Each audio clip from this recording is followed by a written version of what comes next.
됐나? 3개월 됐죠. 시작한 지가 3개월 전에 이제 추진을 하려고 할 때 참 설레는 마음으로 시작을 해가지고 지금 이제 그냥 자체적으로 오신 분들이 거의 이제 30%대를 육박할 정도로 동의서를 많이들 내고 계셔요. 그래서 지금도 이제 우리가 좀 다들 직업을 갖고 있는 사람들이라 그래서 못하는데 좀 와줘라, 편지 붙여라, 뭐 하라는데 그나마 우리가 오늘을 계기로 지나고 나서 본격적으로 받으면은 제가 그 현수막에 붙였듯이 8월 달에는 70% 이상을 받아서 9월 달에는 서류 넣는 걸로.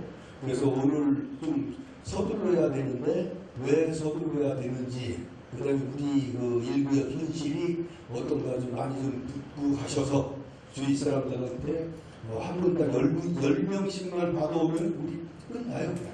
그러니까 오늘 잘 들어보시고 지금부터 용산 1구역 신속통합 재개발 주민설명회를 시작하겠습니다. 우리 박수 한번 세게 쳐봅니다. 네, 오늘 그 본격적인 시장에 시작하기 앞서가지고 용산 1구역은 재개발이 4개로 나눠져 있어요. 1, 2, 3, 4. 1구역은 우리가 1구역이고 2구역은 108계단 왼쪽, 3구역은 고개 넘어 차 다니는 길 오른쪽, 그 다음에 4구역은 왼쪽. 그렇게 가는데 오늘 그 바쁘신 시간 중에도 우리 그 구역장님들이 참석하셨어요. 그래서 인사 한번 드리고 할게요. 그럼 우선 2구역장님은 오늘 올라오시는지는 모르겠다. 오시면 다시 저기 하기로 하고 먼저 4구역장님을 제가 소개 먼저 드릴게요. 4구역장님은 저쪽 넘어 고개 왼쪽. 여기도 이사적인 승인이 나가지고 지금 서명을 받고 있어요. 네. 저번에 한번 우리 청약 인사 한번 드렸어요. 네. 그리고 공교롭게도 법이 어쨌든 이분이 고개 넘어 3구역, 4구역 전체 통틀어서 추진위원장이었었는데 법이 도로가 8m가 넘으면 합칠 수가 없대요. 그래서 3구역, 4구역이 갈렸어요. 그래서 3구역은 우리 하여간 3구역장님이라고 새로 요번에 오셨는데 의욕이 저보다는 못하지만 대단하셔요. 그래서 인사 말씀 잠깐 드릴게요. 네, 안녕하세요. 저 유김석입니다. 용산 3구역을 맡고 있는데요. 저희는 연면거를 6월 25일에 받았거든요. 그래서 지금 연면거 15호를 받아서 지금 동의서를 모집하고 있어요. 그래서 아시다시피 연면을 받아서 제가 재개발을 진행하겠다는 게 아니라 신속통합의 지원을 받기 위해서, 지정받기 위해서 하는 거잖아요.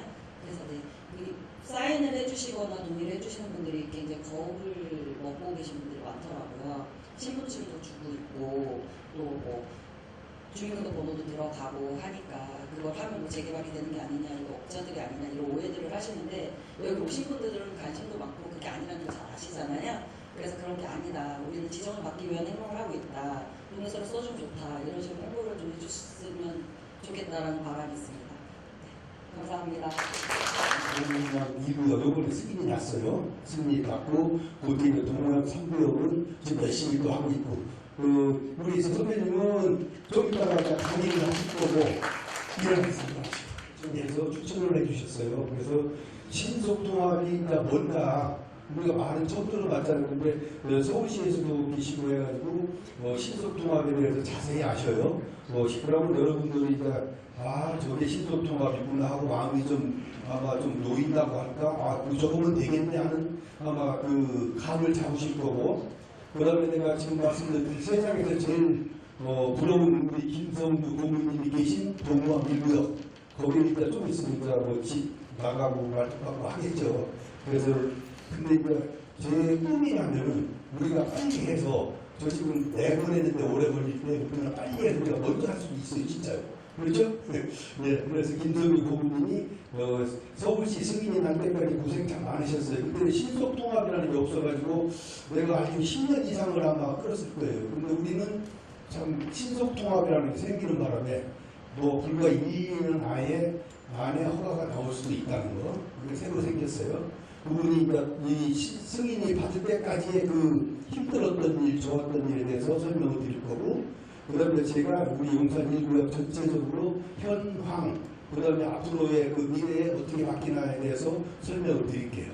그래서 우선 지금은 우리 이현정 본부장님이 엊그저께 그 후학동에서 주민들 모으라고 설명을 한번 하셨는데 아주 자리가 없을 정도로 터득했어요. 그러니까 우리 이현정 본부장님한테 우리 큰 박수로 도대체 신속통합이 무엇입니까 하고 여쭤보겠습니다.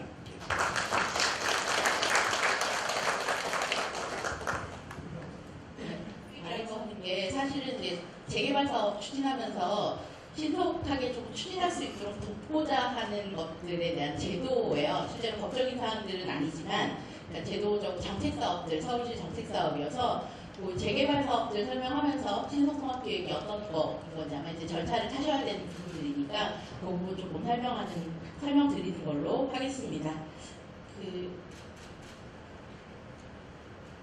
대한 것들 설명드리고요. 그다음에 이제 그 중에 저희가 이제 민간 재개발 하게 됐는데 지금 서울시가 이제 재개발이 공공 재개발, 민간 재개발 이렇게 돼서 공공이 같이 조인해서 하는 공공 재개발이 생겨서 워낙에 예전에 저희가 그냥 재개발이라고 하는 단어로 썼는데 이거를 이제 주민들이 조합을 결성해서 진행하는 것들을 민간 재개발이라고 그냥 부득이하게 구분을 한 상태고요. 지금 이제 민간 재개발에 관해서는 서울시가 신속통합 계획이라고 하는 제도를 통해서 실제로 이제 그 건축 가이드라인이나 정비 계획의 가이드라인이나 이런 부분들을 조금 같이 계획하고 수립할 때 팀을 이루어서 수립하는 과정들에 있는 부분들이어서 이제 민간 재개발에 대해 설명드리고 그다음에 이제 저희가 나중에 구역 지정을 되고 나면 이제 계획 수립할 때 그러면 우리 동네에서 이제 용적률이나 뭐 이런 것들에 대한 기본 개념들을 가지고 있으셔야 이제 계획업체들이 계획을 수립했을 때 이것들이 맞는지 아닌지 뭐 좀 더 높일 수 있는 건지 아닌 건지 지금 현재 뭐 이런 것들에 대한 사항들이 있어서 이걸 이제 제도적인 측면에서 정비계획 수립할 때 감안하셔야 되는 사항들 정도를 설명드리도록 하겠습니다. 이제 먼저 저희가 이제 정비사업이죠. 재개발하고 재건축이 원래 정비사업이에요. 재건축은 알고 계신 것처럼 아파트라고 하는 공동주택을 새로 짓는 거고 재개발은 기존에 저희가 주거지들이에요. 단독주택도 있고 다가구 다세대 밀집되어 있는 지역들에서 지금 이제 기반시설도 조금 열악하고 집들도 열악한 상태들을 가지고 새로 고치는 것들을 이제 재개발이라고 해서 정비사업에 재개발, 재건축이 크게 두 가지 뿐만 아니라 뭐 나중에 이제 소규모 뭐 요즘 많이 뉴스에 나오는 것들도 있는데 그런 형태로 해서 정비사업이라고 하는 것들이 보면 집이 낡았고 그다음에 기반시설도 낡고 그다음에 기반시설이 너무 불편하고 차량 통행이 안 되고 주차장이 부족하고 그다음에 우리가 이제 살면서 필요로 하는 뭐 이런 공원이나 뭐 이런 시설들도 부족하고 뭐 이런 부분들에 대한 지역들을 살기 불편한 동네를 주민들과 함께 비용을 조금 부담해서 새로 집을 짓는다. 근데 이제 여기서 비용 부담이라고 하는 사항들이 우리가 가지고 있는 토지의 가치들을 비용으로 환산해내는 거기 때문에 뭐 분담금하고는 조금 다른 개념일 수 있습니다. 그래서 이것들을 정의를 하는데 저희가 뭐 이런 정비 사업들에 대한 부분들이 있고 크게 이제 정비 사업들이라고 하는 게 아까 말씀드렸던 것처럼 재개발이 저희 이제 일반적으로 알고 있는 주거지라고 저층 주거지라고 하는 형태들에 대한 거를 재개발 사업으로 정의를 하고요. 아파트는 조금 다릅니다. 재건축 사업이라고 하는데 재개발하고 재건축은 실제로는 이제 뭐 나중에 생긴 모습은 똑같이 아파트 지역일 수 있는데 여기 이제 몇 가지 좀 조건들이 다릅니다. 재개발은 조금 더 열악한 지역들이고 나중에 이제 조합원에 대한 자격도 재개발은 토지나 주택 중에 한 가지에 대한 권리만 있어도 조합원의 자격을 부여받을 수 있는데 재건축은 토지하고 주택하고 두 개를 다 가지고 있어야 조합원의 자격이 있습니다. 그 다음에 이제 통상으로 보면 재개발 사업에서는 저희가 뭐 이렇게 주민들을 찾기에 이렇게 조금 뭐 이렇게 재개발의 조합원하고 그게 정확히 매칭이 안 되는 경우들이 있는데 재건축은 사실 아파트 호에 정확한 그 주인이나 토지든 소유자라고 이제 법에서 표현하고 있는데 구분할 수 있는 사항들이 있어서 어쨌든 뭐 정비사업으로는 재개발이 일반적이고 그다음에 재건축 있고 최근에 그 소규모 주택 빈집이 소규모 주택에 관한 특례법이라고 해서 소규모 주택 정비사업이라고 하는 것들이 있습니다. 관리지역이 있는데 요즘 뉴스에 많이 나와요. 투기 세력 때문에 서울시가 소규모주택 관리지역 요것들을 지정하는 것들, 서울시는 모아타운이라고 하는 이름을 쓰는데 요건이 완화되었다, 요건이 강화되었다. 그래서 구역 지정을 하기 전에 주민설명회를 반드시 해라, 이런 법적 절차들을 조금 최근에 도입을 해서 이 부분이 지금 이제 서울시에 한 100개 정도 지정이 되어 있는데 이게 사업이 조금 최근에는 드라이브가 걸리고 있는 상황입니다. 그 다음에 이제 도심 공공주택, 복합주택이라고 해서 저희가 실제로는 이제 직원지들을 보다 보면 역이라고 하는 것들이 있어요. 지하철역. 그래서 역세권 중심의 사업들을 할 때 쓰는 사업수법으로 도심 공공주택 복합사업 이렇게 해서 이제 중앙정부나 국토부 이런 LH에서 사용하는 형태가 있고 서울시에도 역세권 관련한 사업이 역세권 활성화 사업, 역세권 주택, 청년주택 사업, 역세권 장기전세 주택 사업 이렇게 해서 굉장히 여러 형태로 정책 사업으로 발굴이 돼서 그것들이 큰 카테고리 안으로 보면 다 주거지를 정비하고 이런 것들에 대한 사업 방식에 해당합니다. 이것들 보시면 이제 저희가 그래서 제가 주택들을 쭉 보면 주택이 단독 다가구 다세대 열린 아파트 이렇게 해서 저희가 크게 이제 인식할 수 있는 주택의 형태들이 있는데 이것들을 이제 규모로 봅니다. 필지 단위이기도 하고 블럭 단위이기도 하고 그다음에 면적을 기준으로 해서 아까 말씀드렸던 앞에 있는 재개발 재건축은 10,000제곱미터 이상이거나 아파트 같은 경우에는 200세대 이상의 규모가 있어야 그 도시비 주거환경 정비법이라고 하는 것들에 의한 재건축, 재개발 사업을 할 수 있는 거고요. 그 다음에 아까 이제 소규모 주택은 10,000 미만에서, 그 다음에 200 이하에서 하는 사업들을 얘기를 합니다. 그래서 이것들을 쭉 따라가다 보면 저희가 이제 아까 제가 단독주택 저층주거지라고 말씀드렸던 게 다가구, 단독 다가구가 10,000제곱미터 이상이 되면 그 중에 이제 기반시설이 열악하고 이런 지역들은 재개발 사업을 한다. 그런데 지금 이제 오늘 설명해 오신 주민 여러분들은 이 재개발 사업 구역을 지정받기 위해서 또는 이 재개발 구역에 대한 계획을 수립해서 사업을 진행하기 위해서 이제 이 형태들이 정비 사업을 선택하는 방식들이 이렇게 있습니다. 그리고 이게 이제 법에서 보면 저희가 이 법은 크게 상관이 없으실 수 있지만 재개발 재건축이라고 하는 게 도시및 주거환경 정비법이라고 해서 이것들이 이제 재개발 재건축을 담고 있는 사업에 대한 법이고요. 그다음에 아까 소규모 주택 및 빈집 및 소규모 주택 특례법이라고 하는 소규모 정비 사업법이라고 하는 것들이 있어서 이 형태들이 지금 이제 주거환경 개선 사업 예전에 이제 저희가 저쪽 그 구릉지에들 보면 기본적으로 이제 정비 여건이 너무 열악한데 그래서 공공이 도로를 뚫고 집은 알아서 이제 고치세요 해서 가장 이제 일반적인 형태가 밑에 그 주차장을 넣고 2층부터 이제 주거를 올린 상태들에 대한 주택이 있어요. 그런데 이게 이제 저희 지금은 용도지역이라고 해서 주거지나 이런 데를 다 규정하고 있는데 당시에 이게 이제 지어졌을 때 조금이라도 조금 이제 세대수나 이런 것들을 보완하기 위해서 좀 용적률을 크게 지어서 현재 조금 정비여건이나 이런 부분들이 좀 열악한 부분들이 있습니다. 그 다음에 재개발 사업이 있고 재건축 사업이 있고 이렇게 되어 있는 게 크게 이제 저희가 주거지라고 하는 것들을 정비할 때 쓰는 방법들이고요. 네, 요 중에 이제 재개발 사업은 기본적으로는 재개발 사업은 전체 바닥을 다 밀어버리고 새로 짓는 형태들입니다. 네, 여기들 보면 저희가 그래서 그렇게 하면서 이렇게 막 찌글찌글한 동네들을 가지고 전체 바닥을 도로에 대한 형태나 도로를 개설하는 지역, 그 다음에 이제 주민들이 필요한 시설, 그 다음에 지역에서 필요한 시설들을 다 다시 짓는 것들이 재개발이고 재건축은 사실 기존의 단지별로 하고 있습니다. 무슨 아파트 단지 이런 형태들을 그대로 가지고 쓰는 경우로 해서 이렇게 이제 재개발 사업이나 재건축 사업들이 정비 사업으로 있고요.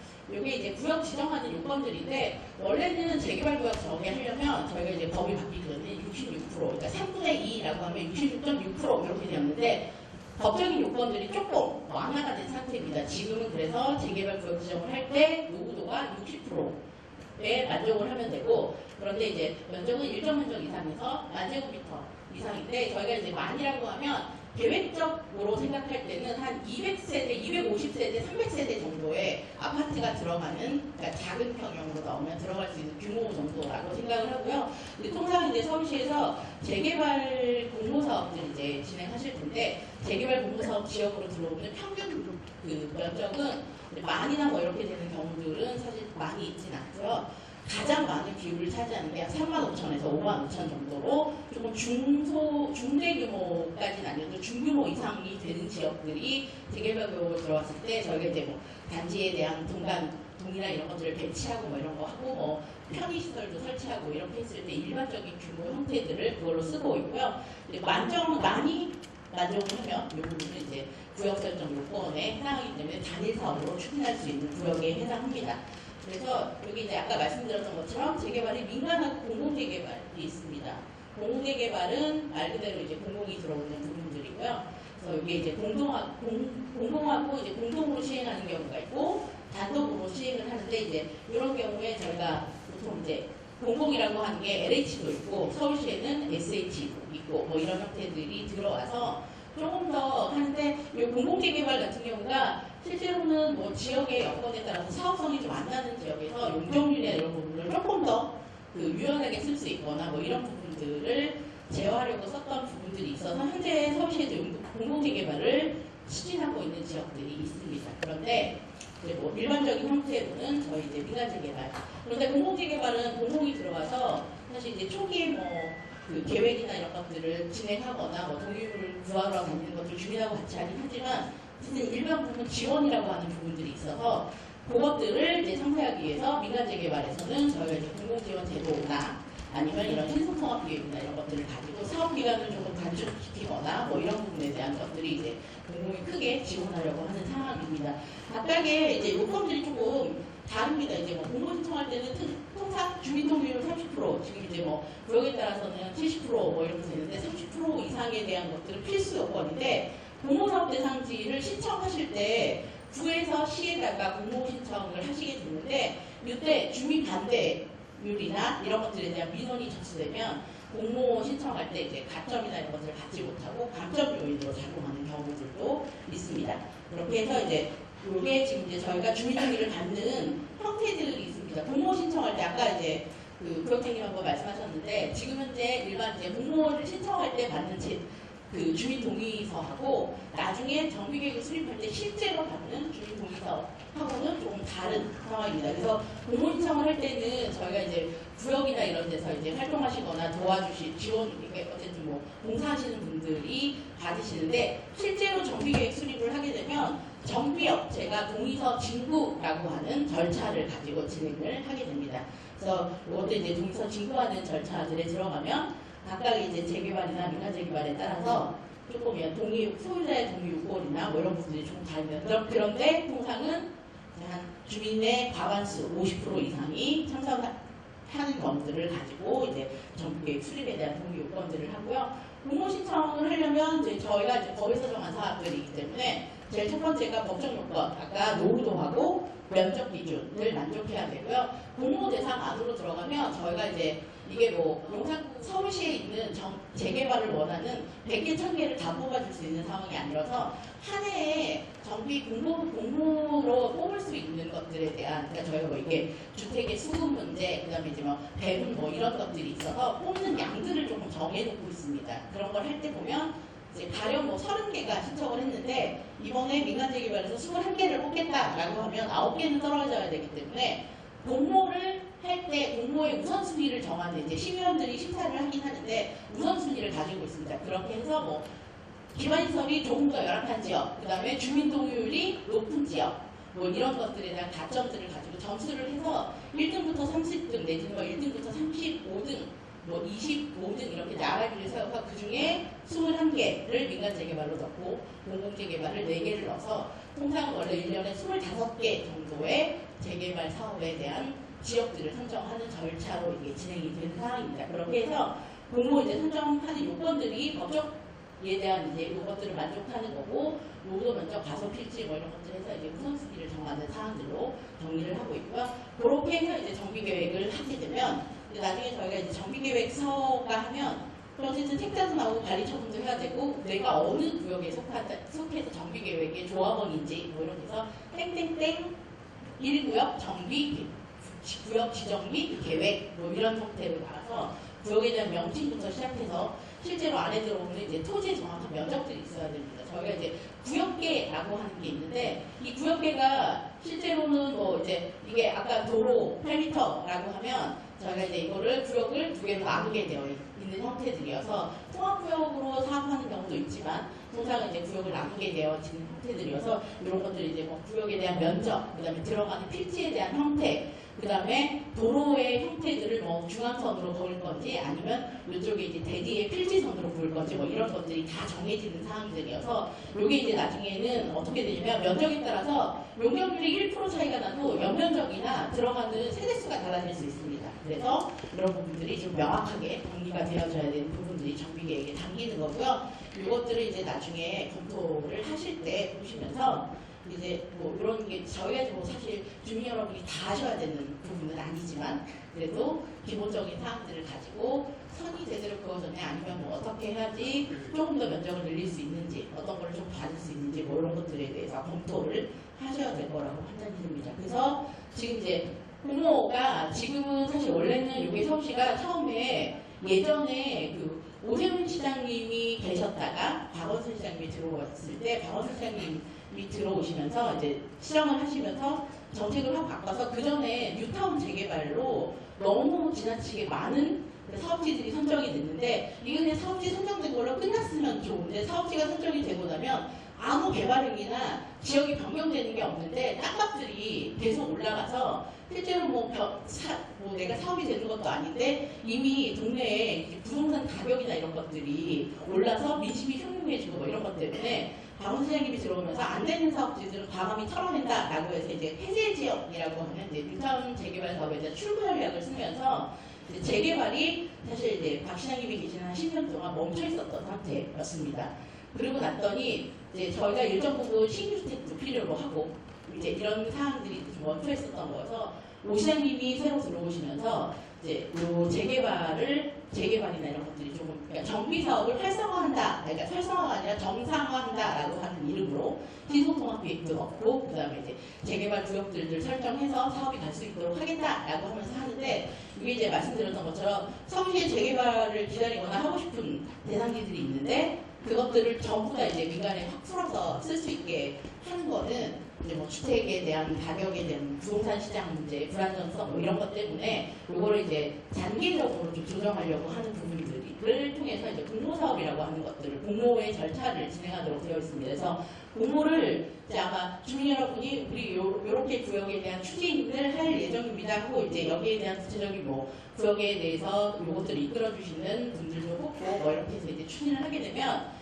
주민이 자치구에 이제 공모 신청을 하게 되면 실제로 이거를 가지고 자치구에서 공모지에 대한 지역들 구역계가 맞는지 아니면 뭐 아까처럼 두 개 구역들을 하나로 되어 있는데 도로 조건이나 아니면 기타 뭐 지장률 조건 때문에 구역을 조금 나눠서 해야 되는지 뭐 이런 것들을 검토를 해서 검토하는 것들에 대해서 서울시에 이거를 선정위원회 추천을 하는 절차가 공모의 절차입니다. 그래서 선정위원회 추천을 하면 선정위원회가 이제 이것들을 가지고 아까 뭐 1번부터 몇 번까지 나래를 세우든지 아니면 다 뽑든지 이렇게 해가지고 공모지로 선정하는 것들로 해가지고 그거를 일명 정비구역 후보지라고 하는 것들로 설정하게 됩니다. 그래서 아직 정비구역이 되려고 하면 정비계획 수립하고 정비구역 지정해서 결정이 딱딱딱해서 고시가 나가야 될 것까지가 있고 그 전까지는 사실 이제 예비 단계이기 때문에 후보지라고 하는 개념들을 씁니다. 그래서 이게 지금 이제 저희가 가져와야 되는 일반적인 절차들이고 공공재 개발은 조금 다릅니다. 근데 뭐 이거는 이제 뒤에 보고 그렇게 하고 나면 이제 저희가 정비구역에 대한 후보지로 선정이 되고 나면 그다음에 이제 정비계획들을 유명업체 구가 이제 정비계획에 대해서는 그 용업체를 입찰을 통해서 뽑아서 정비계획안들을 작성하고 그것들을 이제 입안하는 절차들을 가질 겁니다. 이제 계획 안에 뭐 저희가 이제 크게 뭐 지역의 용도 지역, 그다음에 용적률, 그다음에 뭐 용도에서 뭐 공공임대주택은 어떻게 넣을 건지, 공원의 위치는 어떤지 뭐 이런 것들에 대한 사항들, 그다음에 최근에는 법이 바뀌면서 이제 계략적이지만 각각의 이제 사업이 나중에 갈지 안 갈지를 판단하셔야 되는 부분이 있어서 개별 추정 분담금이라고 하는 것들을 통제하도록 되어 있습니다. 이 안에서 이제 조합원들이 누구인지도 다 파악하고 동의서도 진고하고 뭐 이런 절차들을 통해서 하고 나면 정비계획들이 이제 다 수립이 돼서 이거나 그다음에 이제 계획들은 실제로는 뭐 공공하고 계획을 수립하는 사람들하고 뭐 이렇게 이제 일반적으로 좀 주도적으로 해서 수립을 하는데 이것들이 뭐 우리의 재산들이니까 이런 부분들을 가지고 주민들 설명회 하고 공람해서 의견이 없는지 뭐 바꿔야 되는 게 없는지 이제 사업이 정말 본격적으로 가기 전에 이것들을 결정하기 위해서 이런 이제 여러 개의 이제 저희가 소위 이거를 이제 의견 청취 뭐 이런 개념으로 쓰는데 그런 절차들을 좀 거치게 됩니다. 그래서 주민 설명회를 하고 공감을 하고 구의회나 이런 데서 이제 그 자문이나 심의를 받기도 하고 결과적으로는 서울시 도시계획위원회에서 실제로 함재적인 계획이나 이런 것들을 수립했는지 뭐 이렇게 해서 딱딱딱만 떨어지면 여기에 지정고시라고 하는 것들을 통해서 지정고시가 되고 나면 계획 수립이 끝나는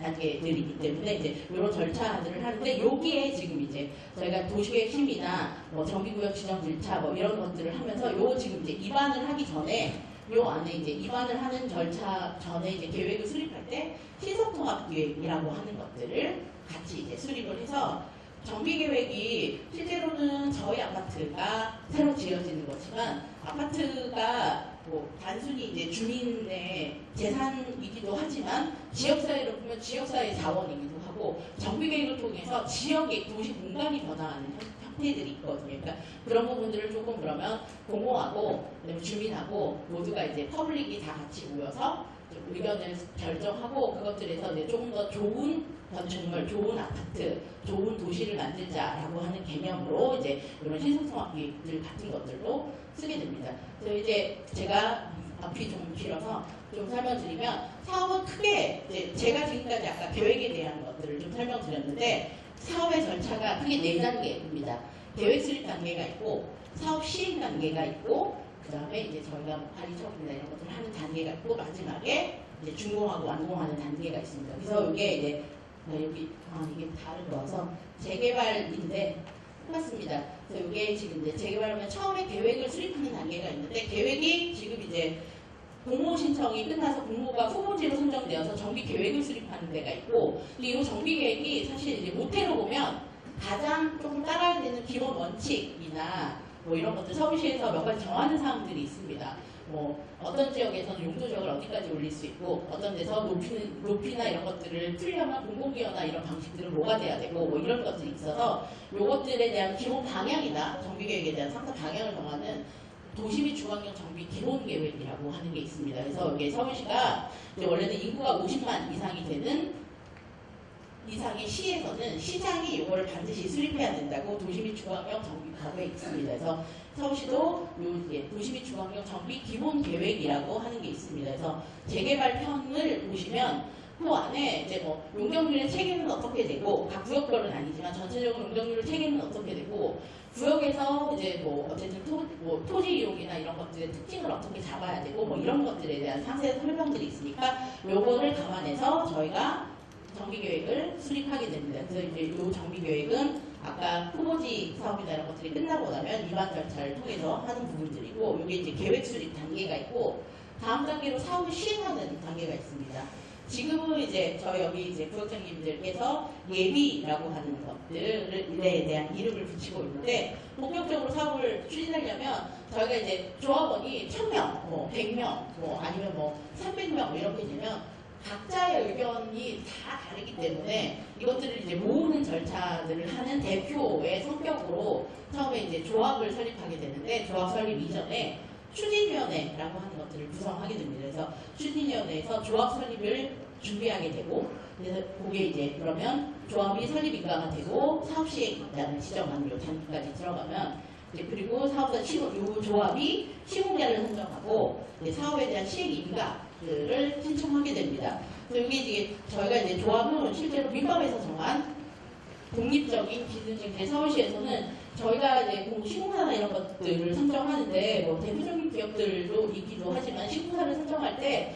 전체 정비 사업에서 한 시공 비용이 70% 정도를 차지한다고 합니다. 그러면 시공사를 선정하는 거, 그다음에 뭐 설계자를 선정하는 거 이런 게 굉장히 중요한 절차들인데 이제 이 부분에서 뭐 특혜나 뭐 이런 부분에 대한 소지들이 있기 때문에 이 부분에 대한 표준 계약서나 시공사 표준 절차나 이런 부분들도 서울시가 좀 정리를 해서 가지고 있으니까 나중에 이제 뭐 궁금하시면 시공사나 뭐 설계자 그다음에 정비업체를 선정하는 그런 것들에 대한 이제 양식과 포맷, 그다음에 이제 계약하는 방법 뭐 이런 부분들이 있으니까 한번 보시면 되고요. 여기서 이제 저희가 사업시행자라고 하는 게 보통은 저희가 사업시행자는 조합입니다. 민간 재개발에서. 그런데 최근에 이제 저희가 민간이 조합이 하게 되지만 조합이 이제 가끔은 기본적으로 여기서 뭐 도시계획에 대한 것도 있고 재정에 대한 것도 있고 건축에 대한 것도 있고 뭐 행정 뭐 변호사가 필요하기도 하고 뭐 이런 형태들이기 때문에 그 다음에 이제 최근에 아시는 것처럼 시운비라고 하는 이제 건설 표준 단가 저희가 자재비 같은 것들이 올라서 공사비가 굉장히 많이 올랐습니다. 뭐 30%가 올랐다 뭐 이렇게 얘기가 되는데 실제로 저희가 뭐 10% 20%라고 하면 뭐 지금 1,000억에서 한 1,200, 1,400억이 돼야 되는데 30%가 올랐다는 얘기는 나중에 여기 이제 이자 비용 같은 것들로 다 정리가 되기 때문에 실제로는 제가 이제 가지고 있던 게 제가 1억에서 1억 2천으로 내야 되는 돈이 1억 2천이 돼야 되는데 2억이 되기도 하고 3억이 되기도 하고 하기 때문에 이런 것들에 대한 규정이나 이런 부분들을 좀 정리를 하려고 하고 이제 그래서 저희가 선택하는 게 이제 정비 사업을 시행할 때 조합 방식이 있고 그다음에 신탁 방식이 있습니다. 이제 일부 뭐 가면 지금 이제 요게 나중에 이제 사업들 시행 인가나 이런 것들을 할 때 많이들 그 의견이 갈리시기도 하십니다. 이제 조합이 하면 사실 저희가 우리 재산을 지키는 거기 때문에 훨씬 더 꼼꼼하게 할 수 있지만 이제 가끔 이런 이제 뭐 시공사나 이런 것들에서 공사비나 이런 걸로 분쟁이 생겼을 때 저희가 가지고 있는 노하우가 없으면 이 부분을 어떻게 처리할 수 없는 부분들이 있어서 그런 게 이제 조금 그 시공사가 아니라 신탁사들을 선정하는 경우에 뭐 노하우를 가지고 조금 대응하거나 초기에 이제 투자비나 이런 초기 비용 같은 것들 아니면 허브에서 자금을 끌어오는 것들이 조금 용이한 방법들이 있어서 최근에 재건축 사업에서는 신탁제도들을 좀 많이 쓰고 있기도 합니다. 그래서 사업 시행자를 선정하는 단계나 시공사, 공정 뭐 이런 것들이 이제 사업 시행 단계에 해당하고요. 그 다음에 이제 관리처분 단계라고 하면 이제 관리처분이라고 하는 게 나중에 사업 시행이 다 끝났는데 이제 우리 아파트 단지가 뭐 공공기여를 하고 어떻게 해서 이제 용적률이 257%로 300%로 결정이 났다 이렇게 되면 그러면 이제 여기서는 이거는 전체 계획에 대한 사항이고 궁금한 사항은 그러면 나는 지금 현재 24평에 살고 있는데 내가 34평 갈 때 나는 얼마를 내야 돼? 받을 거야. 뭐 이렇게 이제 분담금을 내야 되는 건지 아니면 내가 환급금을 받을 수 있는 건지 뭐 이런 것들이 궁금하시잖아요. 그러니까 그거를 결정하는 단계가 지금 이제 관리처분 계획입니다. 관리처분 계획에서 우리가 가지고 있는 종전 자산을 이제 계획 사업이 다 끝나고 난 이후에 그 종후 자산으로 평가 가치들을 해서 이제 24평은 34평 관련 때 가령 뭐 5천만 원을 저희들이 이제 관리처분 계획에서 정리가 되고 이제 관리처분 계획을 하고 나면 이제 관리처분 계획 안에서 그럼 이제 아까 저희 이제 사업시행 인가에서 나왔던 것처럼 용적률이나 이런 것들 평형하고 이런 것들이 다 구성됐기 때문에 여기서 조합원분은 얼마고 그다음에 이제 분양금은 얼마 이렇게 이제 이게 정해져서 그러면 조합원에 대해서는 조합원이 가져가는 조합원가 분양가는 얼마고 그러면 이제 이 사업비를 좀 충당하기 위해서 분양가나 이런 것들을 어떻게 할 거고 그러고 나면 분양 공고를 해서 일반 민간 분양자들을 수분양자들을 하고 분양 신청을 받는 단계 그렇게 해서 이제 관리처분 계획들을 완성하고 이제 이게 인가가 되고 나면 다 끝난 상황입니다. 계획이나 이런 부분들 해서 이제 동의가 다 끝난 상태고 이제는 그러면 정말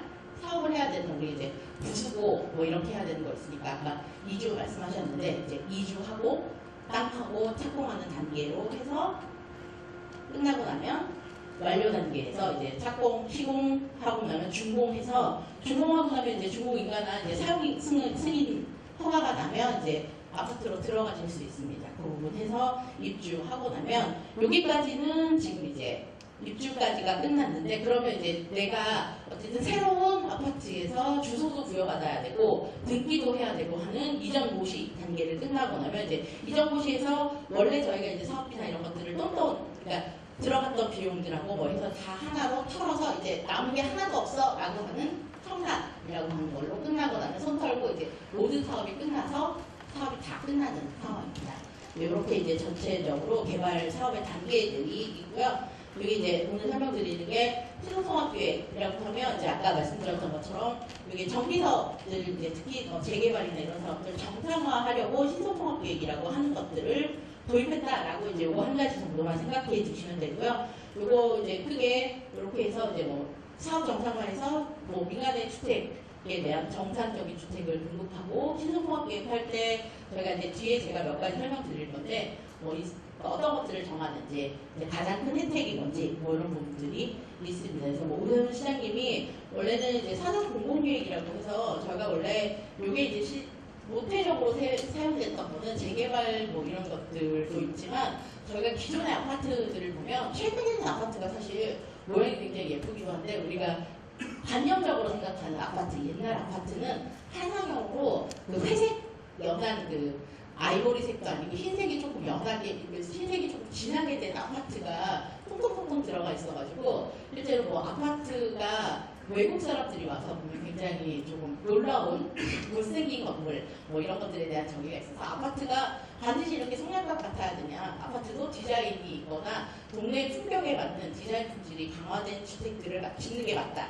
그리고 나서 그것들을 그러면 이제 신속통합계획의 사전 공공기획을 통해서 공공은 이제 도시를 관리하는 차원에서 그렇게 못생긴 아파트가 아니라 제대로 된 뭐 디자인도 품질하고 주민들의 삶의 질에 대한 것들을 담보할 수 있는 아파트로 짓겠다라고 하는 것들로 이제 들어온 상황이고요. 지금은 이제 이게 저희가 꽤 지금 여러 개 작동을 하고 있고 신속통합 계획을 계속 진행하고 있습니다. 그래서 원래 예전에는 원래 재건축 사업들도 신속통합 계획이나 이런 것들 했는데 최근에는 이제 일정 부분 미만에서는 뭐 사전 공공계획이라고 하는 걸로 아까 공공재개발을 하고 신속통합계획은 재개발 사업을 위주로 하고 그다음에 이제 자문 형태로 진행이 되기도 하고 뭐 이런 형태로 조금 정리가 되고 있습니다. 그래서 여기 신속통합 저희가 이제 아까 후보지로 되고 나면 신속통합기획들을 이제 하게 되는데 아까 이제 기획사업이 있고 자문사업에서 이 신속통합기획에 대한 가이드라인이 나오면 이 가이드라인을 정비계획에 심는 작업으로 해서 정비계획에 대한 절차를 마치는 게 신속통합기획입니다. 뒤에 제가 한번 다시 설명드릴 건데요. 신속통합기획에서 이제 저희가 이제 계획을 할 때 이제 일반적으로 보면 필요 없는 작업이라고 생각하실 수도 있는데 이게 저 이제 아까 주거환경 정비 기본계획이라고 하는 것도 있고 도시에는 서울 도시 기본계획도 있고 뭐 이런 여러 가지가 있어서 거기에 가지고 있는 정책 목표나 상위 관련 계획에 대해서의 정합성이라고 하는 것들이 있습니다. 최근에 이제 서울시는 주거 문제, 주택 문제, 임대주택에 대한 문제들도 굉장히 커서 저희가 이제 주택을 예전에 만들 때 보면 사실 재개발구역에서 임대주택을 만들어야 되는 의무가 있음에도 이게 임대주택은 보통 이제 뭐 한 29제곱미터, 34제곱미터 이렇게 해서 굉장히 소형평형으로 그 세대수만 맞춰놓는 경우들이 있어서 서울시가 이제 이것들을 정책적으로 하면 임대주택도 규모가 좀 다양할 필요도 있고 그러니까 사회적으로 뭐 소셜믹스라고 하는 측면에서 조금 일반 저희가 주민이 가지고 있는 것들하고 조금 분양이 섞여야 되는 부분들도 있고 뭐 이런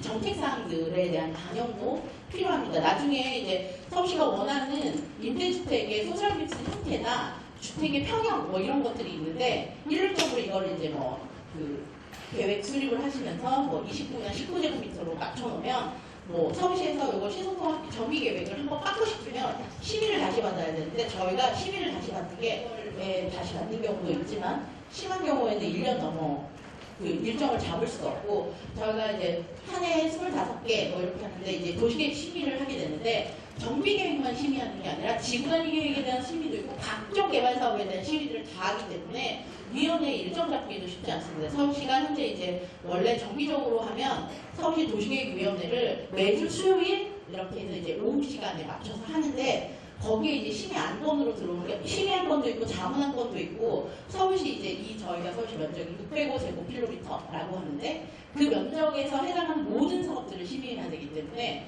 심의 일정이 한번 이제 저희가 심의를 받고 맞으면 심의 일정 잡기도 쉽지 않고 뭘 하기 때문에 이제 요 절차들을 조금 보완하기 위해서 신속통합계획을 통해서 신속통합계획에서 정한 사항들을 정비계획에 제대로 담으면 그 부분은 이제 심의나 이런 것들을 가볍게 조금 더 스폰서이나 이런 것들로 통과해주기도 하고 뭐 이런 형태로 통합심의나 이런 것들을 절차를 타겠다라고 하는 부분이 신속통합계획의 기존 사항입니다. 그런데 여기서 이제 정하는 게 용도 지역에 대한 거, 그다음에 밀도나 용적률에 대한 거, 뭐 기부채납에 대한 거, 뭐 재개발 사업이니까 국민주택 규모나 뭐 임대주택에 대한 것들, 뭐 각종 영향평가에 대한 심의, 뭐 이런 부분들을 좀 정리합니다. 그래서 시설통합계획으로 하시면 좋은 사항들 중에 하나는 예전에 이제 저희가 맨 뒤에서 설명드릴 건데 저희가 뭐 이런 아파트나 이런 것들을 짓게 되면 교통영향평가, 환경영향평가, 재해영향성평가, 뭐 경관심의, 뭐 그다음에 교육환경평가, 뭐 각종 심의가 있습니다. 그런데 그런 것들을 통합으로 심의를 할 수 있도록 하는 절차가 신속통합계획에 해당하고 있고, 현재 이제 서울시 주거정비과 재개발 사업을 하게 되면 서울시의 주무부서는 서울시 주거정비과인데 그 주거정비과에서 그 통합심의에 대한 것들을 별도로 다루고 있습니다. 그것들 이제 해서 정비계획들에 대한 구역 지정 결정 이전에 이제 신속통합계획이 있으면 신속통합계획하고 정비계획인데 원래는 지금 이제 이렇게 표시되어 있는데 얘가 앞에 가기 요것들을 정비계획에 받아야 되니까 이렇게 되는 건데 지금 현재 이제 계획을 수립하는 단계로는 요 두 단계를 같이 통합해서 서로 협업해서 두 번 하지 않도록 저희가 신속통합계획을 할 때도 신속통합계획도 어쨌든 정비계획을 수립하기 지원하기 위해서 하는 거고 정비계획은 정비계획인데 요거는 이제 법적인 계획이고 요거는 사실 법적인 계획은 아닌데 계획을 하다 보면 편한 데서 똑같이 해야 되고 뭐 여러 가지 저희가 이제 뭐 미래상 그리는 거 똑같이 해야 되기 때문에 절차가 두 번 들어가는 부분들에 대한 시간 소요와 그 다음에 비용에 대한 것들이 있습니다. 이걸 이제 저희가 요거는 통상 신속통합계획은 건축업체가 하고 정비계획은 도시계획업체가 하는데 두 개가 다르게 하는데 구역들에 대한 제대로 된 아까 이제 신속통합계획에서 용적률도 결정해야 되고 뭐 이런 것들에 대한 가이드라인을 다 줘야 되는데 그거려면 전부 똑같이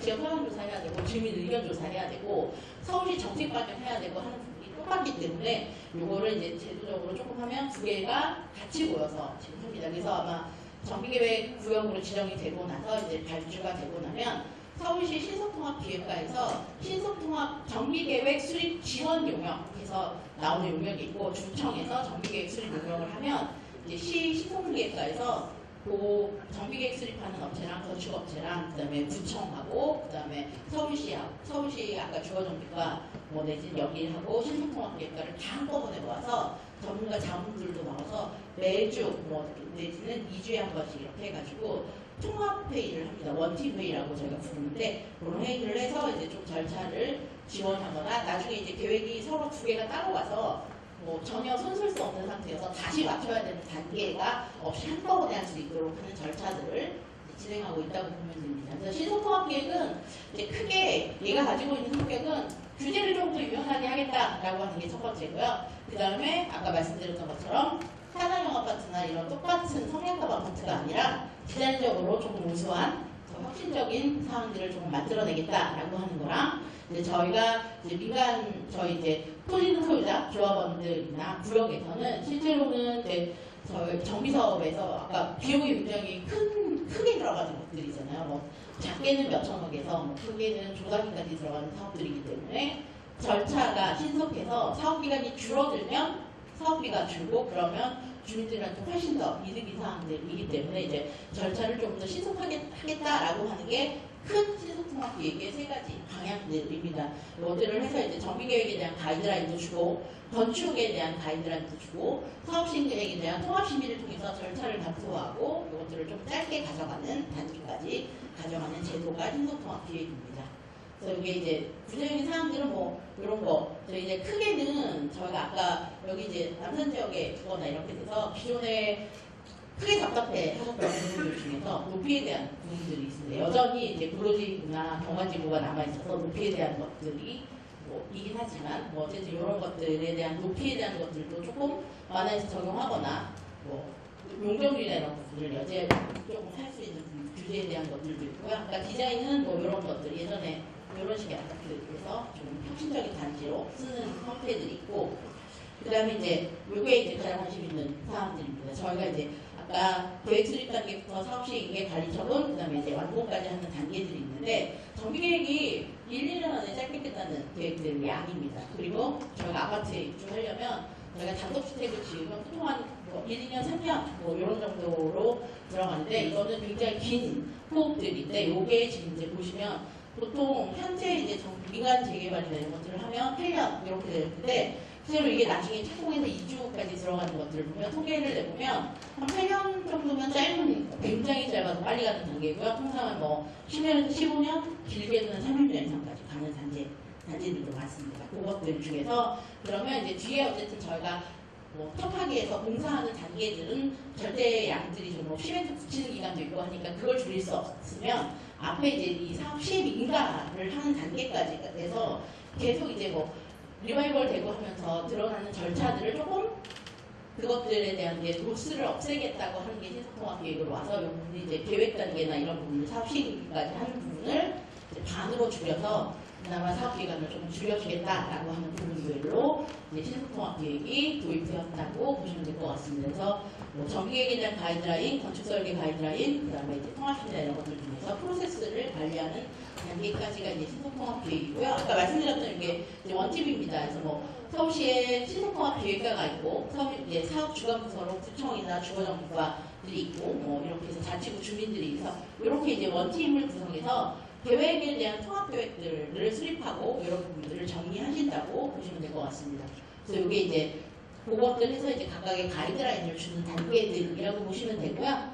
이게 이제 그 신속통합 계획하면 예전에 이제 높이라고 하는 부분들이 사실 절대 높이가 있었습니다. 서울시 도시계획에서 아파트는 35층 이하야 이런 개념이 있었는데 지금은 높이에 대한 것들을 이제 주변 지역하고 좀 조화롭게 하거나 이렇게 되면 신속통합 계획을 통해서 조금 더 유연하게 여지가 있게 정리를 할 수 있다라고 하는 개념들이 있습니다. 그런데 이제 이것도 뭐 심의나 이런 것들을 통해서 정리가 되는 사항이고 기본적인 사항은 법적인 사항에서 정리하는데 그 부분을 옛날처럼 법적인 사항에서 딱 잘라서 움직이는 게 아니라 이거를 그래도 조금은 유연하게 그 위원회나 이런 그러니까 자문들을 통해서 정리를 할 수 있다라고 하는 개념 정도까지가 있다고 이제 보시면 될 것 같습니다. 그리고 뭐 그냥 이렇게 해서 기존의 이런 단지들을 조금 다른 단지 형태로 넣었다라고 보시면 될 것 같고요. 그래서 요거는 이제 나중에 제가 자료 그냥 공유해 드릴 테니까 한번 보시면 될 것 같습니다. 그래서 신속통합 계획이 공공이나 뭐 이런 것들 차이나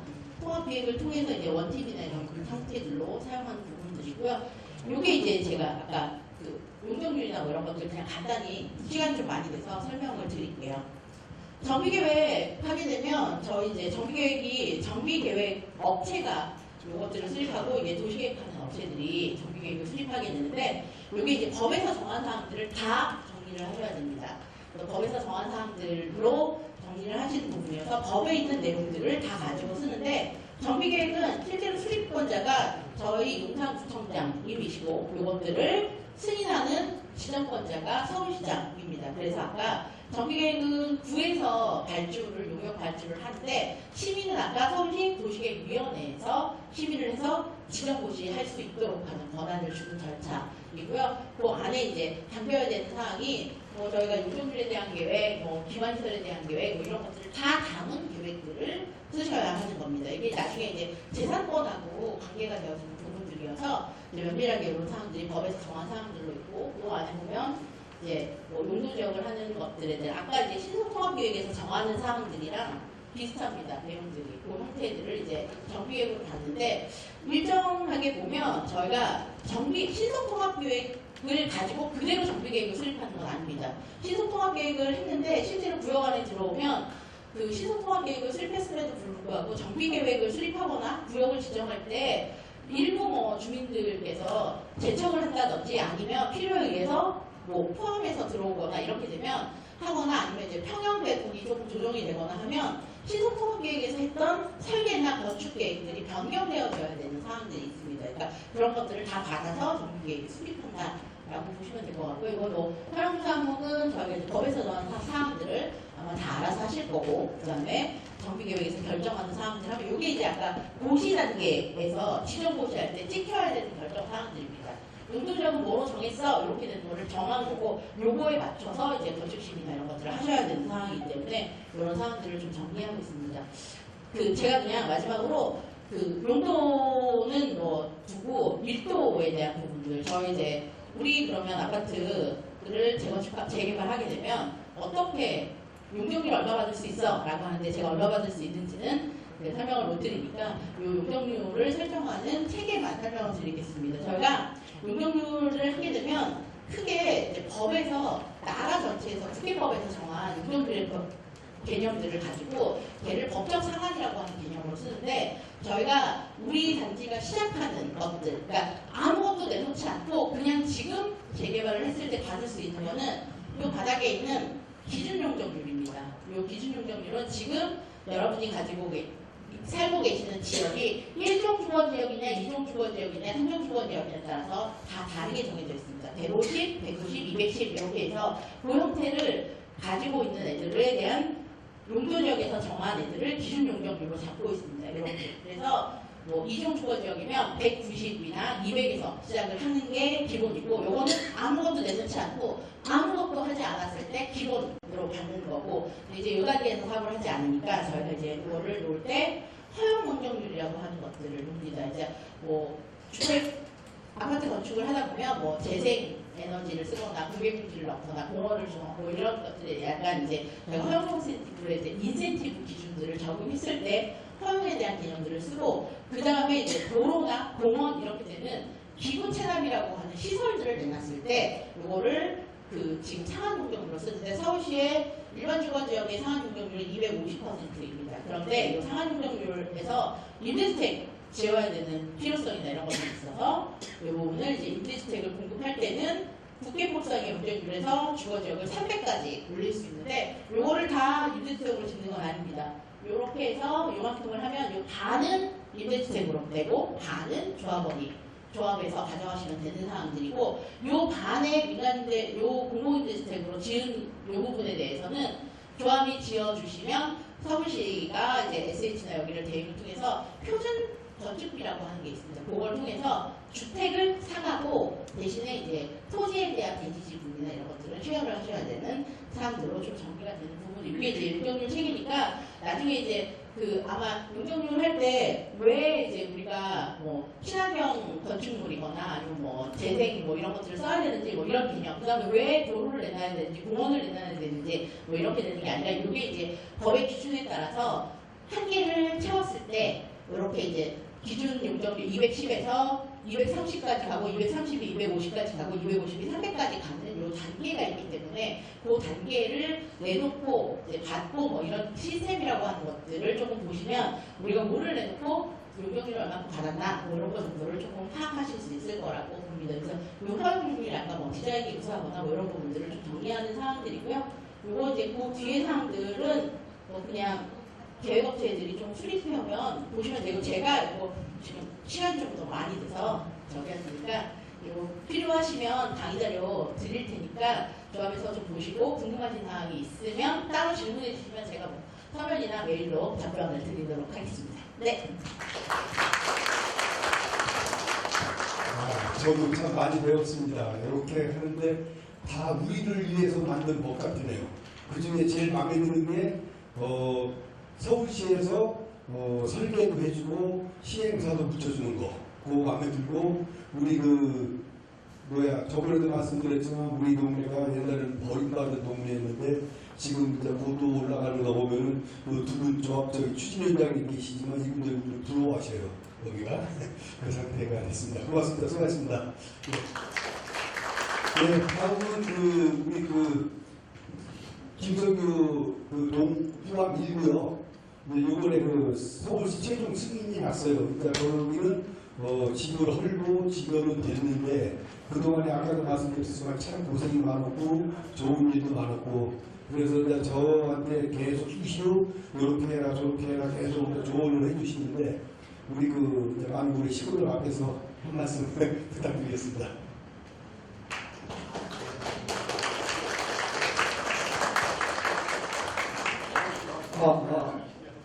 목소리도 있고 키도 작고 해서 잘 안 보이겠지만 그동안 한 2년 이상 저희가 일을 해왔던 것 같다니 주민들하고 저도 영상 중앙동 주민이고 하니까 허심탄회하게 논의형 형태로 한 10분, 30분 정도 진행을 할까 합니다.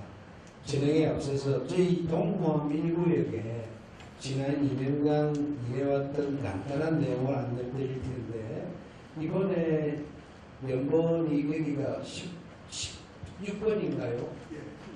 여기 21호까지 용산구에 연번이 나와 있습니다.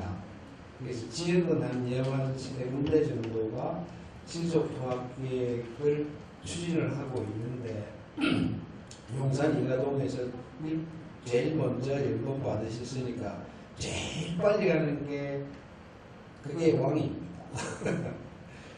앞서서 저희가 지난 22년부터 했던 간단히 말씀을 드리면 저희 동호회 일부에는 22년 8월 2일부터 동의서를 받기 시작했습니다. 그때는 1년에 한 번씩 서울시가 공개 모집을 하는, 그래서 900명 하나씩 후보지를 선정해주는 절차였거든요. 그래가지고 10월 29일 날 주민설명회를 하고, 그 전에 사실은 소규모 설명회도 굉장히 많이 했습니다. 그래서 4시간 4% 내외를 모아가지고 서울시 용산구에 접수를 했는데, 11개 지역이 용산구청에 접수가 돼 있었어요. 22년도에는 저희가 10등을 했고, 우리 같이 일하는 시는 동호 3구에는 6등을 했어요. 그래서 서울시로 못 올라갔고, 서울시로는 4개가 올라갔었습니다. 그래서 22년도에는 그 서울역 서쪽에 있는 서계 33, 그 지역이 후보지로 선정이 되었고요.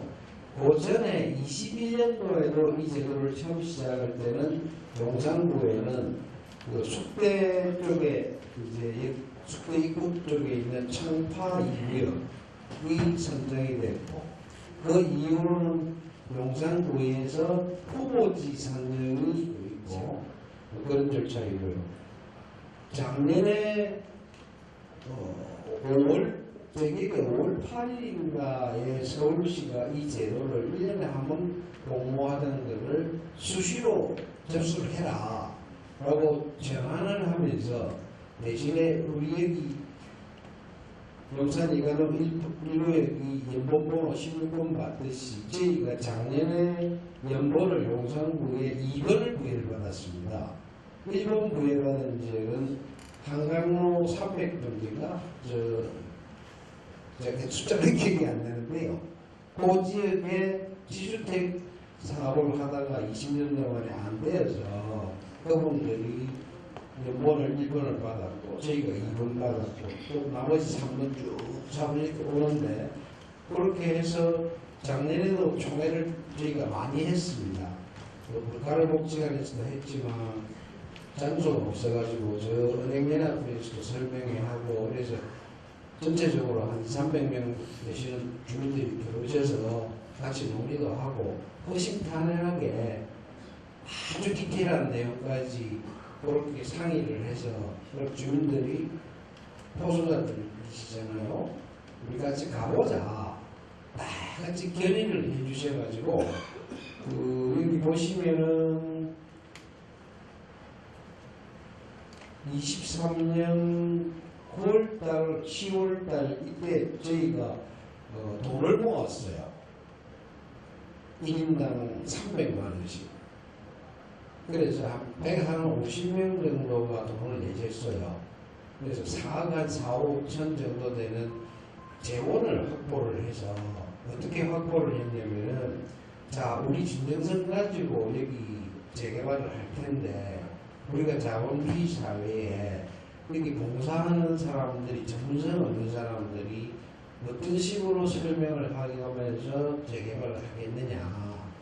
그러면 우리 스스로 뜻을 모아서 전문가들을 좀 쓰자. 그 돈 300만 원 날려도 좋으니 대신에 재개발이 되고, 그래서 조합 설립이 되면 초기 시공사가 들어오면 1차 보증금이 몇백억 들어오든지, 그러면 PF로 가면 초기 PF가 들어오게 되니까 그때 일정한 금리를 쳐서 돌려드리고, 만약에 재개발 실패하면 날리자. 그런 중요한 의사결정을 저는 총회에서 몇 번째나 했었습니다. 그래서 오늘은 우리 1구역 같은 경우에는 그냥 설명회잖아요. 실질적으로 그런 액션을 할 수 있는 총회들을 몇 번 하셔서 재원을 많이 확보하셔가지고 전문가들을 데리고 써야 됩니다. 여기 죄송합니다만 우리 박 위원장님하고 같이 동의서 받고 활동하시는 분들 손 들어보세요. 지금 두 분, 세 분이시잖아요. 이 동력 가지고는 안 됩니다. 제가 감히 말씀을 명령을 무시해서가 아니고, 왜냐하면 사람 주소 다 알아야지요. 일일이 찾아가야지요. 설득시켜야지요. 지칩니다. 그래도 뭐 예를 들어서 하루에 10명씩 이렇게 만난다고 하죠. 한 일주일 지나면 70명 사람 지쳐요. 돌아버려요. 그래서 나중에는 결국은 몇 번이라도 소액을 추진하셔서 지금은 아까 30% 이렇게 말씀을 하셨지만 70% 이상 모으시려면 전문가들을 이렇게 속칭 OS 요원이라고 하는데요. 아웃소싱하는 그런 분들을 써서 다 찾아다니면서 5번, 저희 같은 경우에는 27번을 찾아가서 동의서 받은 집도 있고, 사실은 20%, 30%, 50%, 60%, 70%, 75%, 저희가 77%까지 갔는데요. 마지막에는 피말립니다. 하루에 동의서 한 장 안 돌을 때도 있어요. 그래서 조금 많이 샜다가 다시 돌아갔다 하는 그 과정을 좀 미련하게 설명을 드리려고 하는 얘기입니다. 그래서 저희가 전체 토소자가 1318명 중에 작년 12월 7일 날 75%를 모으자고 해서 12월 16일 날 70%를 모았고, 또 12월 16일 날 또 주민설명회의 총회를 또 했습니다. 뭐 교회 부흥회 하듯이 그렇게 했고, 올해 2월 7일 날 결국은 75%를 모았습니다. 그래서 2월 19일 날 77% 되면서 예비율 한 2% 정도. 왜 75%가 중요하냐면 도전법상으로 조합 설립 요건이 토소자의 75% 자연인 토소자 동의서가 되어야 조합 설립 기본 요건이 됩니다. 근데 아까 우리 박사님 설명하면서 조합 설립 전에 추진이 반드시 거쳐야 돼. 추진이는 50% 이상만 모으면 추진이 설립이 가능합니다. 우리 바로 이웃 동네인 서구암 있지 않습니까? 서구암에 보시면 원래 후암동 1구역이라고 해서 재건축 추진위원회가 18년 전인가 그때 50%를 모아서 허가가 안 돼 있었어요. 근데 지금까지도 조합 설립을 못하고 있는 게 75%를 못 모아서 조합 설립이 안 되는 겁니다. 제가 아까 우리 박 위원장님한테 말씀드릴 때는 우리 1구역 같은 경우에는 면적이 한 15,000평 정도 되고, 또 토지등 소유자가 410명 정도 그래 말씀을 하시던데, 75% 이상 모으려면 305장 이상 동의서를 모아야 돼요. 근데 지금 예를 들어서 접수할 때, 뭐 아까 말씀은 9월달 이렇게 접수하시겠다고 하는데, 동력이 많고 재원도 많고 여러분들이 다 뛴다 그러면은 도달하는 가능성이 있겠죠. 근데 각자 생각들이 다 다르기 때문에 지금 이제 무슨 사업성이라든지 청구라든지 하다못해 아파트 타입이라든지 뭐 평형 타입이라든지 하나도 정해진 게 없잖아요. 이 상태에서 75%를 넘는다면 참 쉽지 않은 일입니다.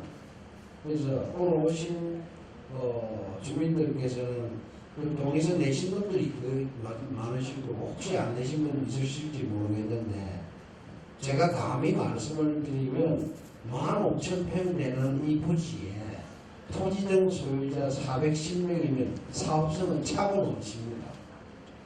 설계사 갖다 붙여갖고 아파트 타고 상품 구성해보면 이게 사업성이 차고 넘쳐. 오히려 사업성이 너무 더 차고 넘치는 것 같아서 부담, 앞으로 역부담이 될 수도 있습니다. 뭐 농감사나. 그 다음에 말씀드린 김에 제가 잠시 말씀을 드렸는데, 이게 15층이 어디까지 이거는 지금 누구도 몰라요. 근데 제가 팁을 하나 드리면, 2022년 12월 31일 날 서울시에서 지구단위 계획 하나를 선정해서 발표한 안이 있습니다. 무슨 말씀이냐면 우리가 인근에 용산공원을 두고 있잖아요. 그 용산공원 동측권역, 그러니까 호암동 저 위에서부터 해서 저기 한강대교 있잖아요.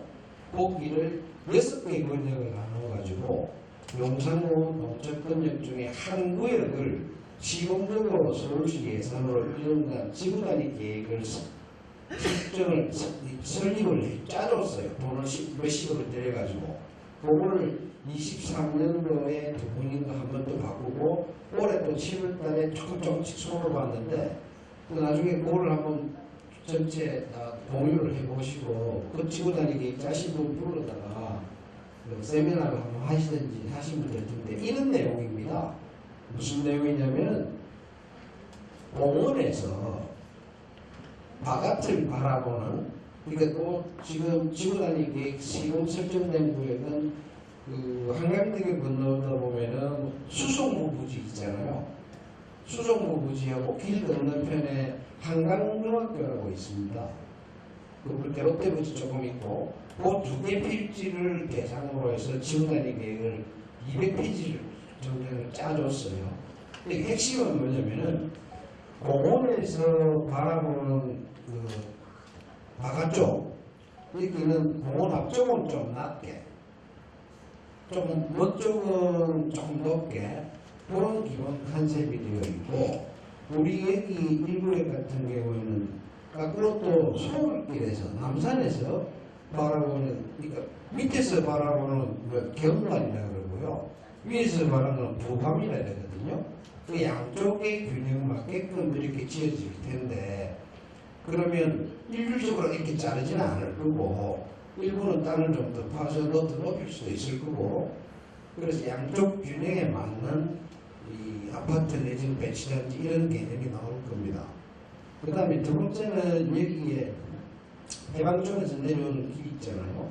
버스 다니잖아요.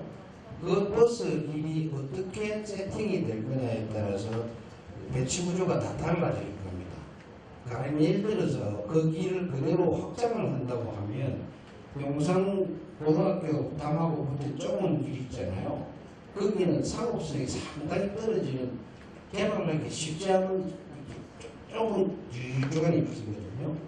그래서 그 부분을 어떻게 풀 건지는 전문가들이 고민을 하셔야 되는데 또 도로 백지 계획이 달라져야 될 텐데 그럼 나중에 시공할 때 그 현실적으로 방법이 없어요. 버스 갖고 시공은 안 되니까 통학로도 있고 타니까 그렇잖아요. 그래서 이런 복잡한 부분들을 하나하나 풀어서 나가야 되기 때문에 지금 사업성은 있다고 믿고 가셔도 됩니다. 저희 같은 경우는 32,000평이거든요. 토선자가 1,360명이에요. 여기보다 면적 대비해서 소유주 비율이 거의 더블이잖아요.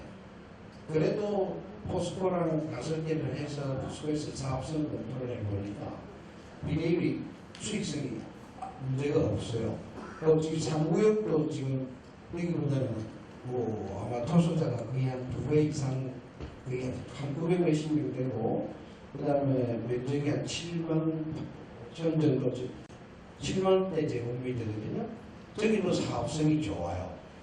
그래서 여러분들이 지금 그 우물가에서 숙명 찾지 마시고 아직까지 아무 가설비도 안 돼 있는 상태에서 전체 면적 대비해서 소유주가 상대적으로 적으니까 이건 사업성이 있다. 물론 일종 지역이 일부 있고 이종 보통 7층이 있습니다만 그거는 사업성 내는데 큰 무리는 없어요. 그래서 그걸 믿고 가시면 될 것 같고 저희가 다시 지난 2월 24일 총회를 하고 지난 2월 29일날 용산구청에 77%를 접수를 해서 4개월 후에 6월 3일날 서울시로 자료가 송부가 됐고 6월 27일날 서울시에서 최종 후보지가 선정이 된 건지 시속통합계획이 확정된 게 아닙니다. 저희도 갈 길이 멀어요.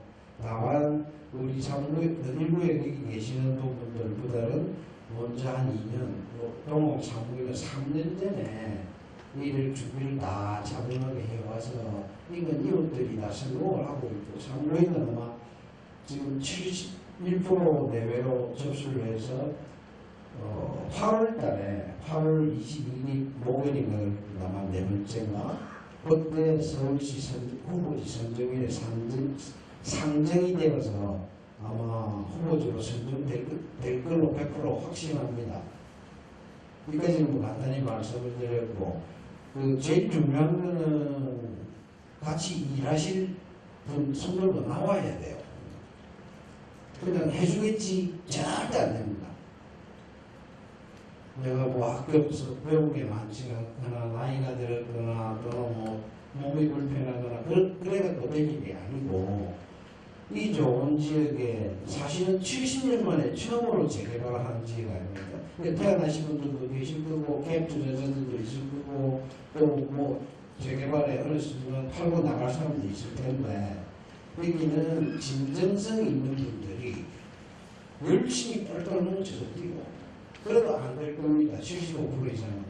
그러려면 재원을 모아야 되고 그것도 안 되면 여기 일을 무료로 봐줄 수 있는 전문 업체를 찾아야 되는데 그거 쉽지가 않아요. 한 50% 넘으면 그 업체들이 쫓아옵니다. 지금 30% 갖고 얘기하면 쳐다도 안 봐요. 예를 들어서 70% 가면 한 3분의 2가 쫓아오고요. 지금 저희가 후보지 선정대로 제가 설계업체만 대한민국에 매주 10개가 다 쫓아왔어요. 아까 신탁사 말씀이 좀 있었잖아요. 대한민국 신탁사가 13개 있거든요. 4개가 지금 연락이 와서 만나야 되는데 뭐 그런 시기가 꼭 옵니다. 그렇게 하려면 여러분들이 빨리 돈에서 모으고 옆에 분들 뭐 연락처 찾아다니고 또 돈도 좀 마련해서 어느 시점에 가서는 업체를 써야 됩니다. 뭐 강력히 추천을 드리는데 안 그러면 75% 이상 가기가 안 쉽고요. 조금 다른 얘기입니다만은 최근에 한 올 하반기부터는 서울시에서 재개발하는 구역에 대한 기본 스테이터스가 조금 입장이 바뀐 것 같아요. 지난 상반기까지는 그래도 모아타운이라든지 신속교합기라든지 제대로 적극 활동을 막 했었는데 지금 7월 초인가요? 7월 초에 모아타운 규제가 4가지 대목 규제가 들어왔어요. 100개 지역에. 그 다음에 신속통합기획도 저희가 6월 27일 날 선정이 됐으면 후보지요. 그전에는 한 번 선정될 때 수시로 6개 지역 이렇게 선정이 됐거든요. 근데 저희가 27일 날 선정될 때는 6개가 올라가서 4개가 반려되고 저희하고 신길동하고 조그만한데 그 기간만 후보지 선정이 됐거든요. 근데 용산만 해도 지금 수시로 후보지 선정되니까 저희 하나밖에 없고 그 다음에 동원 3이 곧 따라올 건데 지금 용산 이가동에 4개 지역이 거의 스타트가 비슷하잖아요. 그 중에 빨리 선정되려면 방법은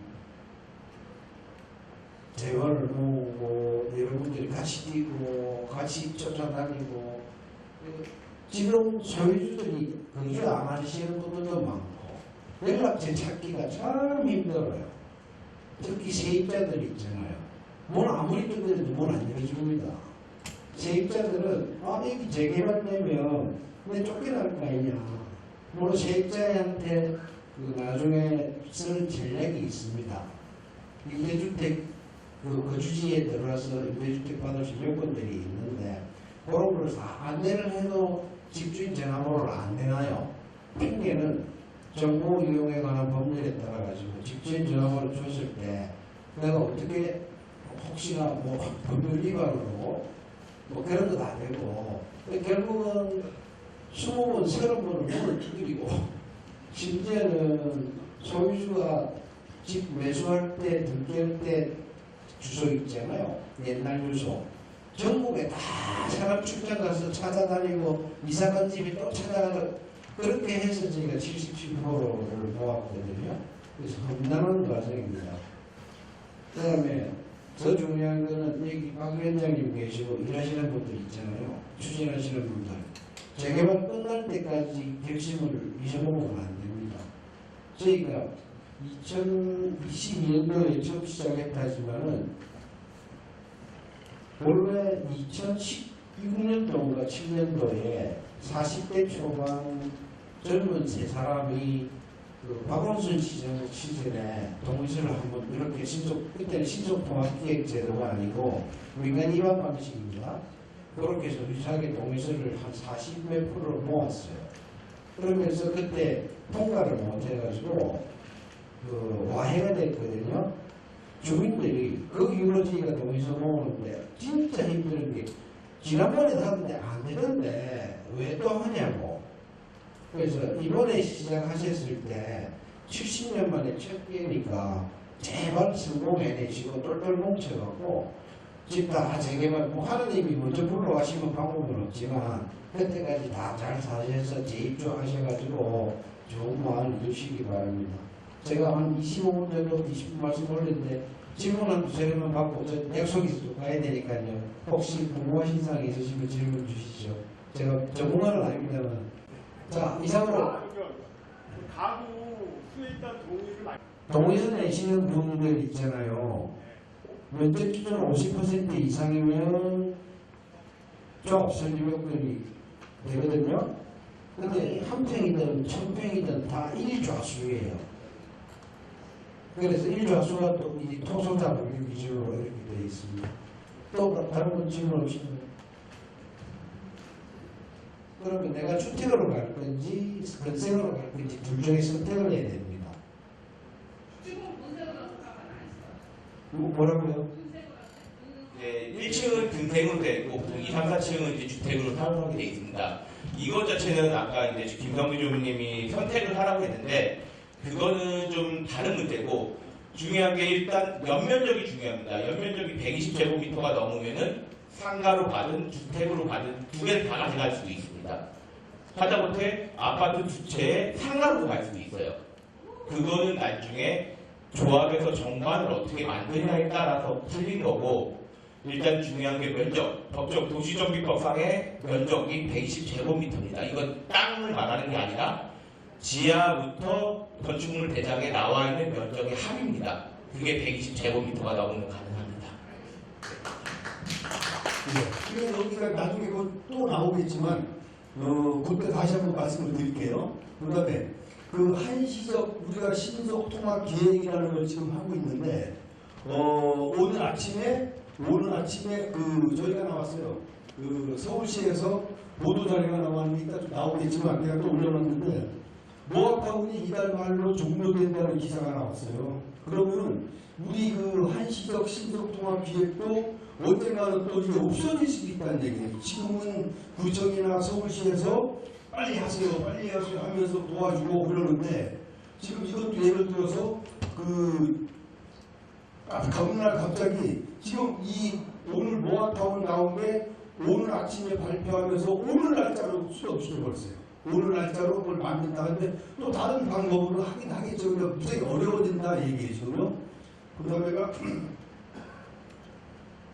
근데 여기가 지금 신속하게 해야 되는데 지금 이제 어떤 분들은 착각을 하고 있어요. 우리가 보면 15층 올라간다 했더니 자기네들도 개인적으로 지면은 뭐 15층 올라간다고 착각들을 하는데 그건 아니에요. 지금 그대로 그 사람들은 옛날 법을 따라야 되는 거고 단 신속통합이 했을 때 15층도 올라갈 수도 있다. 근데 지금 아까 저기 얼굴이 또뭐 되면서 야 18층도 되고 20층도 가능할 것 같아. 그러니까 이걸 우리가 심의할 때 이제 저번에 말씀을 드렸지만 여러분들은 동의서만 써주세요. 써주시면은 허가 내고 쫓아다니는 거는 제가 옛날 직업이 KBS 있었으니까 다 들이밀을 거예요. 들이밀고 엊그저께도 저기 뭐야 좀 이따 나오겠지만서도 사실 15층 올라가는 것도 솔직히 도시계획 가서 오락가에서 들어가기도 뭐라고 보시락다고 하는 게 그렇게 협조적으로 많이 해주세요. 그러니까 하시고 그다음에 여기가 요게 아까 지금 말씀드렸었던 도시계획관리계획과에서 빨리 들어와보라고 좋은 소식이 있다고 해서 갔더니 요게 나온 거예요. 글씨가 잘 안 보이나?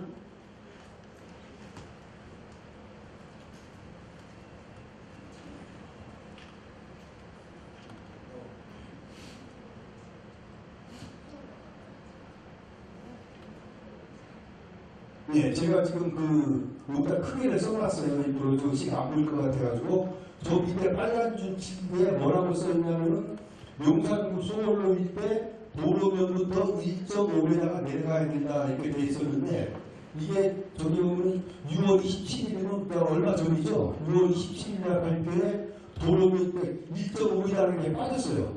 도로면까지만 되는데 근데 그거보다 또 더 좋은 거는 여기에서 보면은 최대 45m 이거를 저기 보면 정비사업 추진시 우리가 서류를 넣었을 때 그러니까 저기 그 사람들 얘기는 그거 너네 동네를 딱 찍은 거다 이건 남산 밑에 그 신청해라 45m 된다 45m면은 최소한 또 15층 올라가는 건 우수인데 거기에 또 뭐가 또 나왔냐면은 요걸 정비사업 추진시 가해자들 통해 높이 완화 적용 대상 북한산 남산 국기 평창 완화 범위가 정비사업 추진시 준수한 시도시의 자문을 거쳐서 40m 번호 내에서 해준다.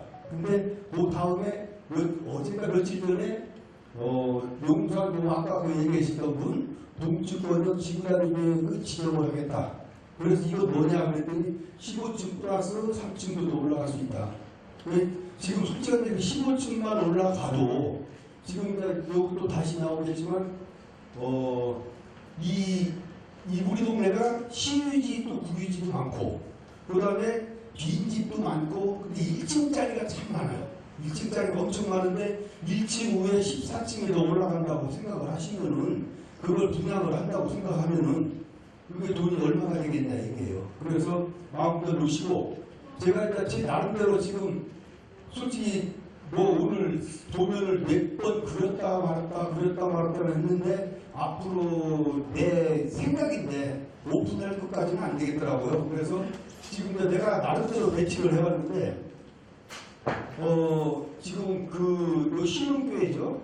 신흥교회가 하여간 나가서 말씀하시지 말고 목사님하고 계속 만나면서 많이 호응을 하셔요. 호응을 하시는데 아까 여기도 보셨겠지만 신흥교회를 만약에 우리 집 가운데 들어가 있으니까 여기는 안 되고 신흥교회를 그 미산빌라라는 데가 있어요. 그 모자원 앞으로 옮기고 이 교회를 그 다음에 아까 기부 녹지 그거는 5%를 해야 되는데 교회 앞에 녹지를 앉힐 생각이에요. 녹지를 앉히면은 이게 무슨 뜻이냐 하면은 여기가 상대적으로 높아요. 대지가 높고 신흥교회 그 밑부터는 푹 꺼져 있는 상황인데 지금 그래서 여기는 땅 기부채납이나 교회로 버리고 우리 그렇다면은 우리 구역 전체가 15층, 18층을 할 수가 있어요. 땅을 팔게 되면 그래서 고생을 이걸 그랬다 말았다 했는데 지금 공개를 하면 안 되고 왜냐 아까 본 말씀대로 해줄게 했지만 한 건 아니잖아요. 지금 한 건 아니라 그거 먼저 제가 쫓아내주고 아까 일단 제일 여러분들이 물어보시는 것 중에 우리가 전체가 두 분이 갖고 계신 것까지 하면 한 450세대가 되고 제가 하면 한 400세대가 돼요. 정확하게 405세대가 407세대가 되는데 우리가 지금 대충 앉혀보니까 6개 동에서 8개 정도로 앉혀봤어요. 근데 아까 어떤 분이 다른 분이 또 설명하는데 10개 정도 나온다 하는데 그건 우리가 나름대로 할 때 얘기고 만약 그렇다면은 약 1000세대에서 1200세대를 칠 수가 있겠더라고요. 따져보니까 최소한 900세대 크게 해도 최대한 넓힌다고 해도 1000세대는 나올 것 같아요. 900세대가. 그러면 아까도 말씀드렸지만 지금 요 연립 쪽에 사시는 분들 외에는 여기는 다 열악해요. 전부 다 열악해요. 다리 계단도 없는 동네를 지금 살고 있어요. 여기서. 여기서 이게 우리로 층수가 올라간다면은 아까 위원장님 말씀하다가 사업성이고 나한테 야 그래 대박이다 그러고 하시네요. 그래 대박이라고 그러니까 그래서 희망을 가지시고 그 다음에 여기서 서명을 주인이 아는 사람들한테 이걸 해야 되는데 여러분들이 아까도 말씀을 드렸지만 여기가 여기 상구역은 모르는데 지금 뭐 2억을 줘가면서 동의서를 외국 사람들을 시켜서 받고 있어요. 그래서 저는 한번 끝까지 한번 가볼 때까지 가보려고 그래요. 그래서 여러분들이 옆에 사람들이 이렇게 좀 받아주면은 우리가 1, 2억을 벌고 가는 거고, 그렇지 않으면 결국은 잘못하면 사람을 사긴 사야 돼요. 그러니까 아까도 말씀드렸지만 신속통합이 없어지기 전에 빨리 70% 해서 올려놓고 그 다음에 쫓아다니고 해서 우리가 나야지. 신속통합 아까 말씀드렸지만 6군데 넣었는데 2군데 됐다고 하잖아요. 4군데는 안 됐고, 그게 프로테이지하고 노후도란 말이에요. 근데 거기는 저는 플러스로 아시는 분들이 좀 있으니까 쫓아가서 할 테니까 여러분들 동의서 받는 데만 집중을 해주세요. 옆에 사람들 쫓아다니고 우리 2, 3일이나 사시는 분은 아래우집 다니면서 난리예요 지금. 몇몇 세대를 받아내더라고 저분 같은 경우. 그런 식으로 옆집을 하세요. 그리고 지금 주민등록이 29일 만에 75% 달성을 했다는데 어쨌든 여기도 좀 많이 낙후가 된 동네인데 똘똘 뭉쳤고, 기사를 읽어보니까 구청에서도 좀 와서 좀 이렇게 도와줬다는 게 기사 중에 있더라가지고 아까 제가 제적비가 그러면 나하고 도와줘라 그랬더니 우리가 다 가면 야 중림동 생각해보라 했더니 검토해보겠습니다. 구청 사람들이 이제 같이 한마디만 이런 데 와서 해주고 해도 오늘 이 사람 오게 된 게 또 이 사람이 서울시에서 근무하던 사람인데 지금은 이제 그 구청 이런 데 행사하는 데마다 다니면서 설명을 해줘라 해가지고 자기들이 소개를 해줬어요. 그래서 오늘 시간은 좀 길었지만 우리한테는 유익한 얘기가 많고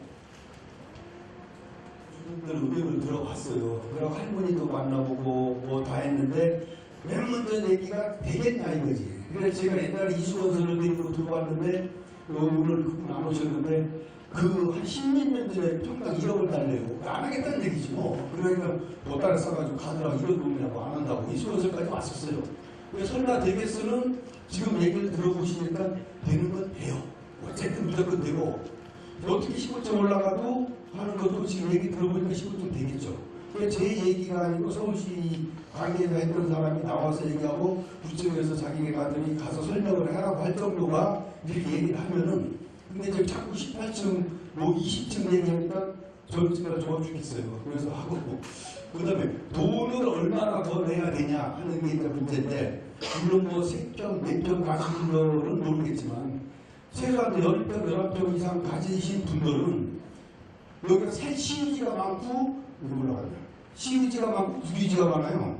국유지가 많아가지고 거기다가 아까도 말씀드렸지만 전부 1층, 3층이란 말이죠. 거기다가 15층, 18층 올라갈 경우에는 내가 보면 대개는 돌려받는 수도 있다. 저는 그렇게 생각을 하고, 그 다음에 지금 이제 저번에 구청 누구 내가 볼 일 있어 가가지고 농담과 집담으로 이사 와라 이렇게 했더니 야 우리 집은 그냥 나 돈 벌었다고 이제 칭찬을 하더라고. 그래 한 평당 1억 가겠지. 그랬더니 무슨 저번에 왔을 때 야 거기 전화봐 2억도 간다는 거예요. 그래서 그 소리는 앞에는 공원이고 뒤에는 남산. 근데 누가 최고의 위치라고 지금 전체 대한민국에서 최고의 위치라고 생각을 해요. 미안한 말씀이니까 고개나무보다도 여기를 더 즐겨해요. 공원이 있고 저쪽 밑에 쪽을 쳐다보니까. 그 다음에 제가 제일 좋아하는 것 중에 하나가 아까도 말씀드렸지만 동의만 해서 허가만 나오면 서울시에서 설계도 해주고 시공사도 추천을 해줘요. 서울시에서. 그러면 우리는 만약에 예를 들어서 그 당시에 마음에 안 들면 우리가 반대를 해도 되지만 그거를 설계를 하고 할 때 우리 의견을 많이 반영을 해요. 그래서 마음에 들게 해주는데 내가 제일 마음에 들었던 게 이게 지금 한남 뉴타운, 한남지구예요. 이게 서울시에서 나온 설계도라. 이게 조감도가. 그래서 좀 좋고 오늘 또 모아가 동비고도 그게 나와서 내가 늦게 하는 바람에 못 올렸는데 여기는 이제 평지잖아요. 평지인데도 이런 디자인이 나왔는데 우리는 남산하고 뒤로 해서 난 도대체 서울시에서 어떻게 내놓을지 그러면서 기대를 안 하는 거야. 거기서도 우리는 최고로 빼주게 하고서 그러고 자기들이 이제 이건 들은 얘기지만 후암동 쪽에 위쪽에 큰 주택을 좀 남은 데가 있는가 봐. 너무 고도가 올라간 데는 층수를 못 올라가잖아요. 저 위쪽에는. 거기는 다른 게 자기들이 생각을 하고 있다. 그러면은 진짜 한 2억 가는 것도 가고 그래서 아까도 다시 말씀을 드렸지만 여기에서 돈을 내야 돼. 시골집 올라가 댁에서 하시는 할머니들한테 그래요. 1억대는 1억에 팔면 팔래요? 그럼 팔래. 그럼 1억 올라갈 때까지 조금만 기세요. 올라가? 또 올라간다고. 그럼 1억대는 옆에 가서 집을 하나 더 2개를 사시라고. 근데 그거 확대하면서 써주시는 분도 있어요. 그러니까 여기가 다들 저도 그래요. 저 18년 전에 이사 오고 엊그저께 비 오는 날 집에 차 안 들어가서 뭐 사가지고 비 맞으면서 들어갔는데 짜증이 나고 하는데 우리 집은 그래도 들어가는 길에도 있는데 저 우리 뒷동네는 계단에 꼬불꼬불 이런 사람들 집이 이제 해방촌을 보여드리면은 여기 보면 해방촌이 지금 이래요. 골목에 사람이 다닐 수가 없어요. 이게 계단도 많고 자전거도 못 들어가는 동네라고 해방촌이. 그래서 그러니까 이 동네 떠나는 게 소원하긴 한데 그럼 이 녹지중앙으로 들어가서 2개 사가지고 그럼 간다는 거죠. 그 식이고 지금 아까도 말씀드렸지만 여러분들이 도와줘야 되는 게 우리가 모르는 사람이 가서 받는 거하고 저분이 이제 우리 그 미사비라분이 통장님이신데 통장님을 앞세워서 가니까 써주고 또 자기 종교단체 써주고 누구 아는 사람이 아는 사람 써주고 그런 식이니까 제발 좀 받는 거 그거 좀 해주셔야 되고요. 추진이 사무실인데 1-1160번째 마련을 했는데 이걸 그 집주인이 우리 때까지 쓰라고 내줬어요. 그래가지고 지금 공짜로 쓰고 있는데 이걸 만약에 우리가 이걸 했으면 한 달에 몇백씩을 냈겠지. 근데 그분이 쓰시라고 그래가지고 지금 쓰고 있고 또 하나가 서울시에서 성인을 위한 서류 준비가 이게 뭐냐면은 아까도 말씀드렸지만 서울시에 들어가는 서류를 만들 때 지금 이제 우리가 그 번호 부여받을 때는 우리끼리 만들었는데 이거는 고도의 지식이 필요해요. 그래가지고 무슨 아까 그 업체에 의뢰를 해야 돼요. 서류 만들어주는 회사가 따로 있어요. 회사가 따로가 있는데 그거를 이제 우리가 임원들이 좀 PM사 임원들이 위임을 해주시면은 우리가 물론 카톡에다가 이런 데다가 편지에다가 내가 다 이렇게 받을 거예요. 받을 건데 그 중에 내가 얘기는 즉슨 그거 쓰려면 빨리 써라. 어차피 써야 되니까 빨리 써라는 얘기예요. 그래서 우리가 이제 내일에도 모여서 이분들 모여가지고 요거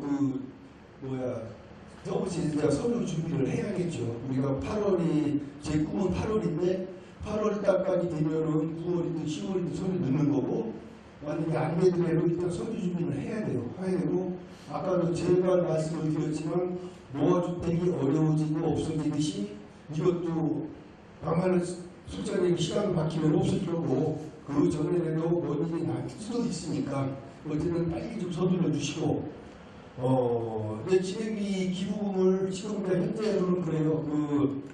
어디 이제 저번에 말씀드렸지만 우리가 어디서 돈 뺏어 쓰는 거 아니냐 했는데 지금 현재까지는 이제 우리 임원분들이 자기 주머니를 털어서 지금 쓰고 있어요. 물론 밥 먹고 그러는 거는 안 쓰고 돌아가면서 사고 있고 이제 현수막 이런 거 할 때는 내가 한번 냈다 네가 한번 냈다 이런 식으로 해가지고 하고 있는데 고맙게도 여러분이 카톡방에다가 우리도 한 월말에도 기부를 하자 하고 나서 지금 한 20-30명 이상 기부를 해주셨어요. 그래가지고 고맙고 어쨌든 요거는 저번에도 말씀드렸지만 기부를 해주시면은 시행사가 되면은 거기에서 3%에서 4% 이자를 쳐서 다시 돌려드려요.